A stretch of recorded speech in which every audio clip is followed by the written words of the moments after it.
Borrowing money from friends and family is probably one of the hardest, most uncomfortable things to do, but with more and more people trying to make ends meet, it may be necessary.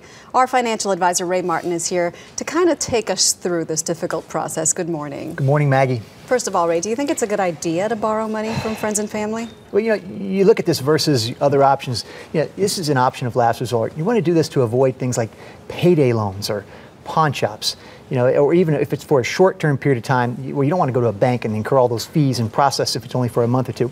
But this is loaded with what I call relationship risk. This is awkward for the person asking to borrow. This is awkward for the person who's being asked. And you really have to think about that carefully. What we want to do then is to try to make it as comfortable as possible for the person being asked. And I want to put up some tips that you recommend. First, you say ask in private, give them an out, explain the need to borrow and the amount, and tell them exactly what the loan is for. Here's an example of this, okay? We're at a family gathering, and I want to pull you aside. I don't want to blurt this out over the turkey and cranberries here, okay? And I want to say, look, I got to ask you something and tell you something. Whatever you say, we're still friends and we're still family, Maggie, and it's not going to change that. So you need to know that and be comfortable with that. My thing is, I need to borrow money. I need to borrow about $2,000. I lost my job, unemployment benefits are coming in another week, I got to make some repairs to my car, and I know I'm going to be able to repay this, but that's what it's for. Either I'm going to ask a few trusted people like you if you can help, or if not, can you point me in the right direction?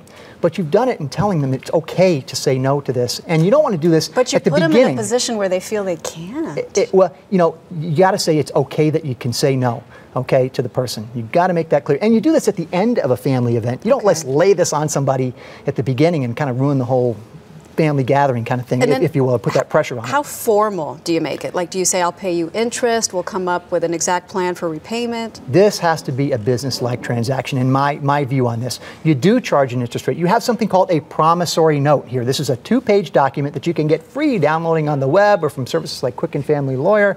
And a promissory note will spell out in this document who the borrower is, who the lender is, how much you borrowed, the loan term, how long you'll have to repay, what the interest rate is, the amount of the payment that you'll make, and all the payments you will make. And it's really important to have this because then you formally documented this for each other, and it's a matter of trust in that respect. But it's also good if I borrow money from you when I pass away. You need to know you have proof of that and a claim on my estate, for example. So it's just a good legal reason you need a promissory note. Okay, so for the potential lender, do we then look at the borrower just like a bank would look at the borrower?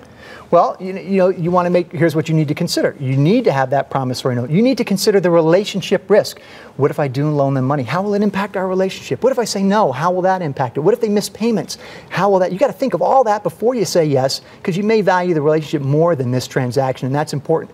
Don't put yourself in a financial jeopardy situation here. Also, make sure you're sound. Don't borrow from your emergency fund. Don't borrow from your retirement account. Don't borrow from your home equity loan to make this personal loan. But should you be prepared for never getting that money back if you lend it?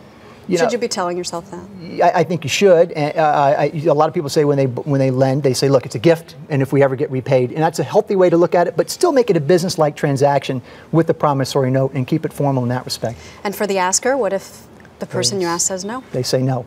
There are other options here. You can say, look, let's look at co-signing a loan. Now, for the person who co-signs, you're still on the hook. If that borrower doesn't make those payments to that bank, you still got to make good on that so it doesn't impair your credit report. So do that carefully. I'm not saying that's an alternative. That's all that is. Also look to peer-to-peer lending sources, such as Lending Club and Prosper.com. These are websites that facilitate loans between the person who needs to borrow money and between related and unrelated people, where people can chip in with little amounts like $50 or $100 to bring you up to your total $2,000 amount that you want to borrow, and then you formally make payments back through the website to them and through a promissory note. So consider those sources: Prosper, Lending Club, Virgin Money, or a couple of those peer-to-peer lending sites on the web. Good, never heard of those. Thank you so much, Ray. You're welcome, Maggie.